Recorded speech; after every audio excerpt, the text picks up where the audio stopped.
Welcome to your Chem 2 review session. So today we're just gonna go over the practice and again, look at all the problems, starting with some multiple choice problems and then for your response. So first off, here's your practice exam. You can find this online on Canvas. And start with question one. So question one, I do probably think there's going to be at least one question about lab. In this case, this is a lab question. Which one's the most precise? It's the volumetric pipette, so let's go with most precise. Most precise to least. So the most precise is always going to be a pipette, a volumetric pipette, right? Volumetric. In the dead middle, it's going to be the graduated cylinder. And then the other three, so beaker, Erlenmeyer, and then round bottom, they will obviously populate the bottom here. So that's what you're looking at. Another thing that's probably going to be asked in the lab is indicators. Like, basically, I say just know phenolphthalein. That's spelled incorrectly, but you know what I mean. And then know like what the difference between endpoint is, and endpoint and an equivalence point, so on and so forth. So I'll let you look at that. I'll erase. Okay. Number two. Number two is a pretty cool. That's pretty simple stoichiometry problem. How many ozone molecules are in 3.2 grams of ozone? So this is ozone, O3. How many molecules? Well, we have to know how to go from grams to moles and then to molecules, right? So there's 3.20 grams of ozone. That's what the question gives us. Then we multiply by 32, 48. 48 grams of ozone and 1 mole of ozone. Okay, 1 mole of ozone. And then 1 mole of ozone is 6.022 times 10 to the 23rd molecules. Right, hope that makes sense. So molar mass.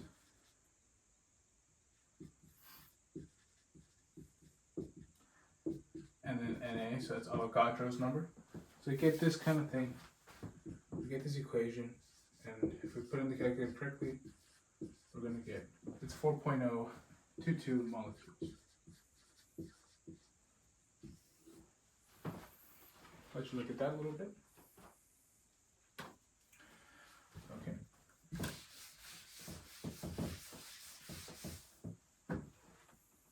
Okay, so the number 3 is kind of dumb. I wasn't really taught this.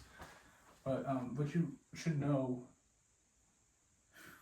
is there's group 1, group 2, and then we jump all the way to group, we're looking to that 18, 17, 16, so group 18, group 17, group 16, and then group 15. So here's the thing, the ones that actually have names. So 15 is the pnictogens, right? This is the nitrogen group.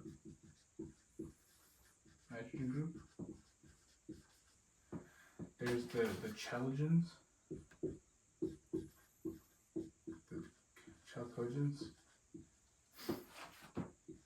This is the oxygen group.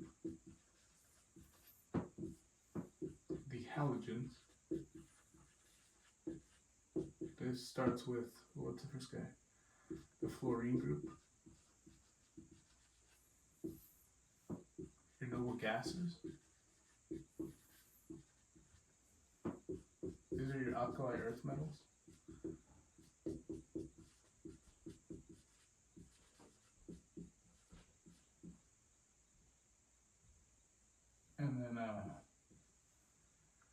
This guy is your alkali metals.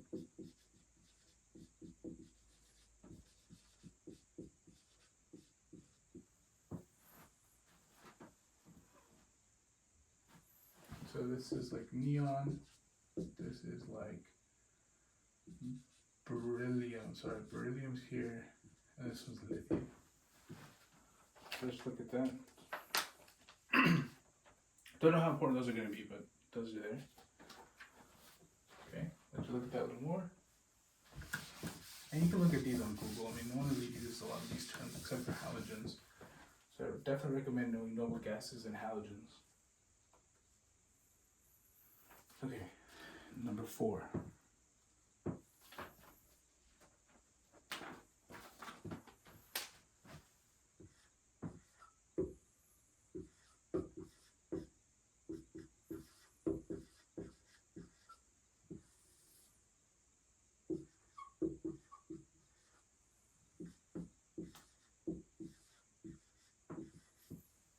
Okay, let me get my calculator real quick.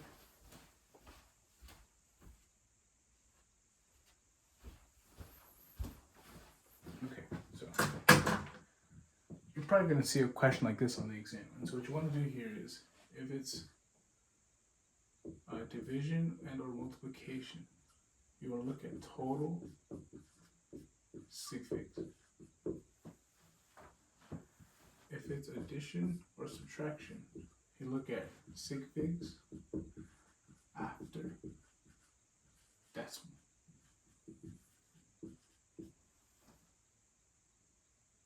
So what that means is, okay, so the first thing we should think about is there's 2 steps. 1, solve the math. Solve math. Just type everything into a calculator. Following PEMDAS rules.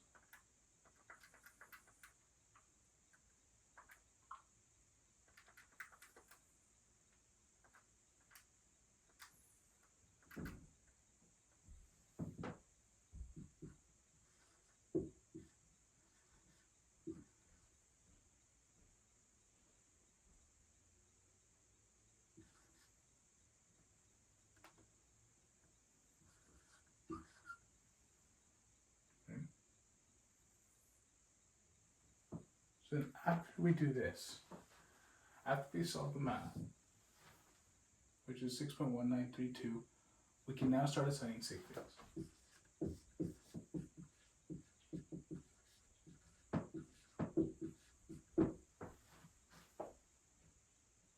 Now I just assign my sig figs. So this way we have to go back over here. Okay, so the first part here, we have 5 sig figs here. Remember, because this is multiplication, I just need to worry about the total sig figs. So this is 5, this is just 2. Now we pick the one with the least amount. So there's 2 on top. Okay, now we're dividing a number of 2 sig figs by a number of 3 sig figs. Again, the 2 wins, because it's the smallest. Okay, but now we're adding this guy. Okay. 6.044. Now the guy we win here at top, right? We have to look at what we have. So we get 12.501 divided that by 3.52. We get 0.149. Right? But we only need 2 sig figs on top.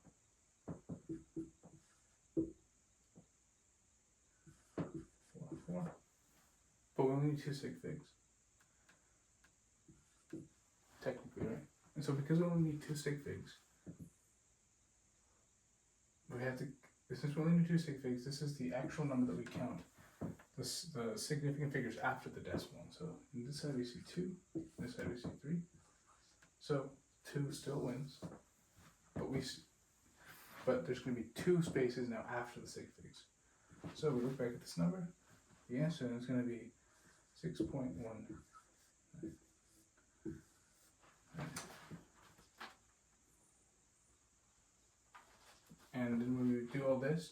how many sig figs are these guys? 3. 3 sig figs total. I'll let you look at that. Remember, solve the math first, and then go little by little, step by step to count how many sig figs at the end.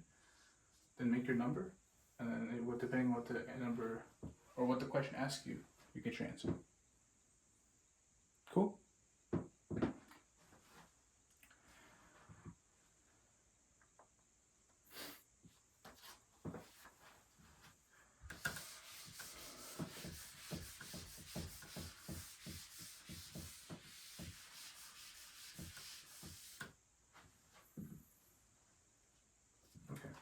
So number 5, what is the concentration of chloride ions in a solution formed by mixing a certain amount of NaCl with another certain amount of MgCl2?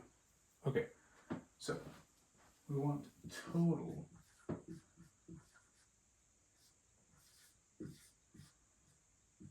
right? So how we're going to do that is we want to get moles. Get moles of Cl minus. What makes this question tricky is that there's two different amounts of Cl that are going to be produced by the 2 different reactants. And so when we do that, we combine the moles at the end. And I'll show you what we do. So this one requires the knowledge of what is molarity. So in this, right, this is milliliters. Another way to express this, I'm going to just express it in normal notation. 2, it's 150 milliliters. So in 150 milliliters, multiply that by 1.50 moles of NaCl in 1,000 milliliters. And so I like keeping stuff in milliliters, not liters. Okay, now we do a mole ratio. How many moles of Cl are in 1 mole of NaCl? So in 1 mole of NaCl, there's also just 1 mole of Cl, right? Because there's an invisible subscript to 1 there, and then we get an answer. So now for the other one, it's very similar. So they give us milliliters. I'm going to convert that again to 250 milliliters. Multiply that by the concentration is 0.750 of magnesium chloride in 1,000 milliliters. Right. So this is moles, and then in 1 mole of magnesium Cl2, there's 2 moles of chloride. Right. So it's important to know that, and we do the calculation there.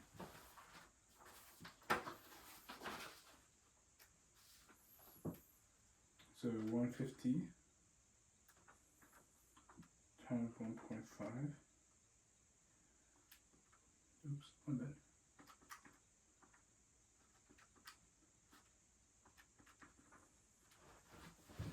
Zero 0.225 moles of chloride. And this one is very similar.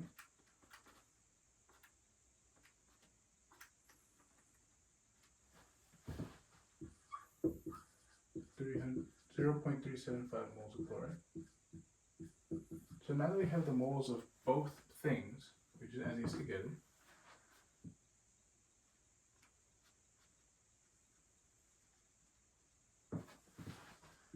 Which is a total of 0.6 moles of chloride ions. But it wants the concentration, so we're missing the liters. Right? But it tells us, it gives us 150 of this guy is mixed with 250 of this guy. So we know our total liter. It needs to be additive because we're mixing both solutions. So what's 150 plus 250? It's 400. Right?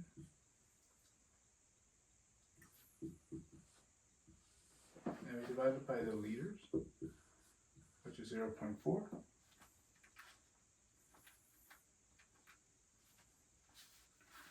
So indeed, the answer is 1.5 molar chloride. And then this is your final answer.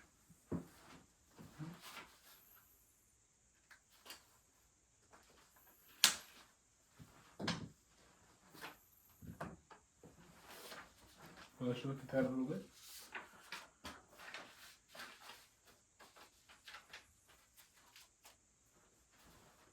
We're going to go a few more questions and we'll end this part because I can't upload too many things. Okay. Let's change the color. Let's go to black. Which anion forms the fewest number of insoluble salts? Okay. So we are given a few choices here. So the way you're going to approach number 6, oh no, it's trying it. So the way you want to approach number 6 is by looking at the solubility table. This is just teaching you how to read the solubility table. So the rule is that nitrates, acetates, I think nitrates, acetates, and I think do you have the table? I don't know if you do or not. You do have it, right? It's right there. Last page, NaH4s and chlorates, right? So they're always soluble. And so which one forms the fewest salts is the ones that are more soluble. So more soluble, fewer salts. And so, if you go through, I'm not going to go through each one, but if you go through each one, you're going to see that the answer to this one can only be nitrate, which I think is answer B in this one. Right?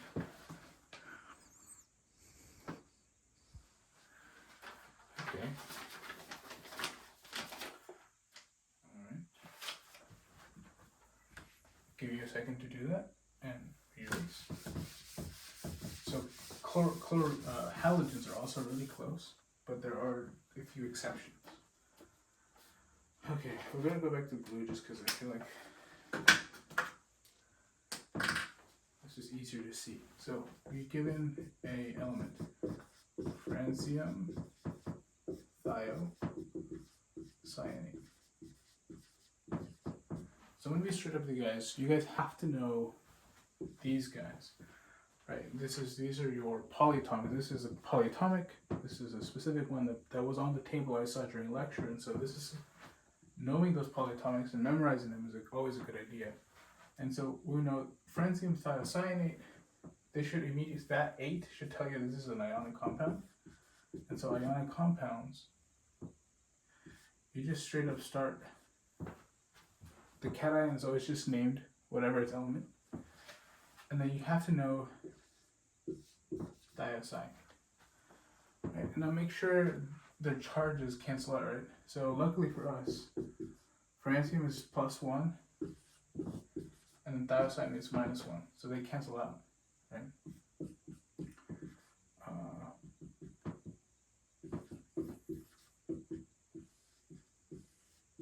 Right? They just cancel out, so we can just get francium thiocyanate. So make sure you know the charges as well of these things. Give you a second there, and you're done. Okay.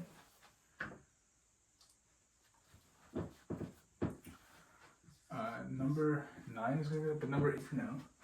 Which of pair symbols represents nuclei have the same number of neutrons? I'm not going to go through each one, but I'm going to go through the right answer to see why it's right. So this is iron. So this is answer A, which is, it's the correct answer. But why is it correct? Okay, so a general like symbol, atomic symbol, is going to be X, Y, and then our element Z. This Y number is number of protons, nothing else. Right? Nothing else. This X is neutrons plus protons. And then this, of course, is our element. So that's not important here, but it's asking which one has the same number of neutrons. So all we got to do is subtract x from y. That's going to give us neutrons. And so let's go back up here. If we do 56 minus 26, gives us 30.